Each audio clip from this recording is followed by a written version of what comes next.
بسم الله الرحمن الرحيم أنا جوا عبد الله علي إبراهيم قال لي وحنا هلكن كو قبنا يهدي الله ود له وقلاده قبي مقعيس ليلة دنبال وحسوا جرا دعوين يدعوين وهنا كو صدا ومدة الصوماليات واي هي دنبالنا وحو دعيا سيدتهم بسم الله الرحمن الرحيم قبي ودنبال يوميدان دوح الله هي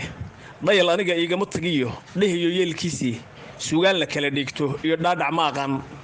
warna foor ku yaal ba abwaan laga dhigaystay taariikh dhacdiyo waayahaad ugu dhawaatay mar hadaan la daadin murtidu waa wax ka dhumay dhawaaqayga Soomaaliyeey kuma dhaadhicine dhugan weyday maansooyinkii dhumucda weynaaye anigana inaan dhowrsadiyo dhaqashaydid dhuxulaha la sii shidayo iyo dhaciyo duulaanka dhafandhaafka iyo weerarka dhiiri gelisay dhalaan iyo haween ba sidii dhaylo dubateen dhalinyariyo waayeel ayaan dhowran lays orane dhulgariirna waa jeceshihiyo dhibiyo laayaane dhibil uma cashaysan hadaan dhowr la mootiine gantaalaha isdhaafiyo madfaca lagu dhamaanayo dhuumaha wareegiyo shilka la isla dhacayay dhufays kama baxdaan iyo inaad dhogor xumaataane wata dhaawiciini batiyo dhimashadiiniye dhurwaaga masruuf ka dhigtiyo dhidira waaweyni dhuuriyada la leeysiyo tukuhu dhereg ma waayaane dabcada ku boobaysa iyo dhuxun ku reebkiye magifiyo dhuljiifka qabsada dhuuniga u galay saxaraha la dhandhamaya looga soo dhacay dhalanteed adaa fuulay iyo dhidiyo ceeryaane dhaqankiini waa ka lumiyo dhalashadiini dhacdiidka iyo ceebta uu dhigan nuglaataane daraartii la joogaba waa dhila diriireede in qabyaalad loo dhiiradiyo dhiciya mooyaane dhisma dawladeed iyo midnimo looma dhidhiyo dhar beelayaasha iyo kufriga dhoohan baa dilay dhigyacabka iyo reer galbeed waa dhex marayaane dhagar qabaha kama waabatiyo dhuga dibadeedi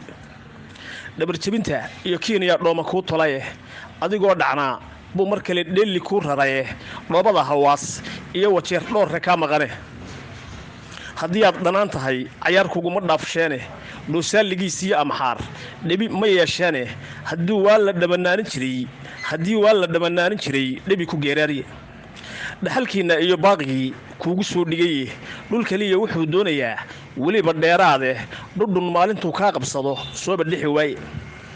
waxa aad u kala dhuumataan dhimashadiinii gaalada hadaan loo dhurdayn dhowr ma aragteene shanta maalintuu ka dhigaad dhoobi noqoteene waxay dunida soo dhoofisaa shay kasto dhacay dhanfaruur bislaataatihiyo dheeha baadiya dhaba aan la kala sheeganayn la iska dhalandhooliye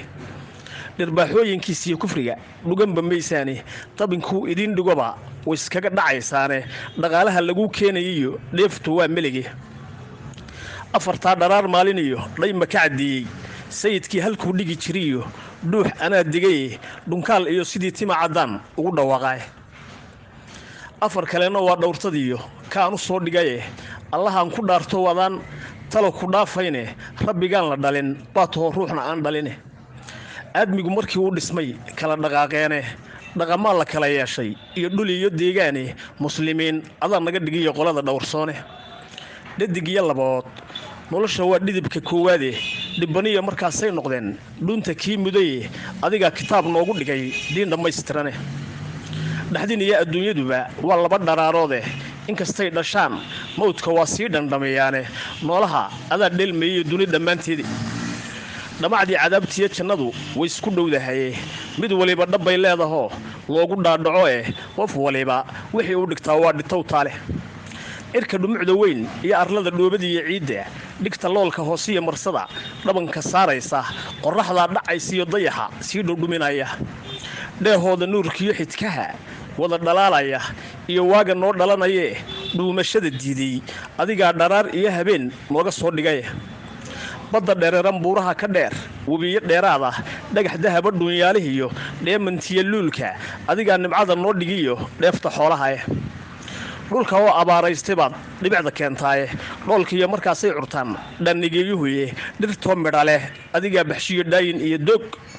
saacabada adaan ku dhigto iga dhabweeyaane Soomaalidan la dhuuxiyeenayo wali ku dhowraysa dhibaatada Ilaahu ka saar dhaafikri waaga waa goliha boonada afkiga dhaqanka shanta Soomaaliya gaad shansa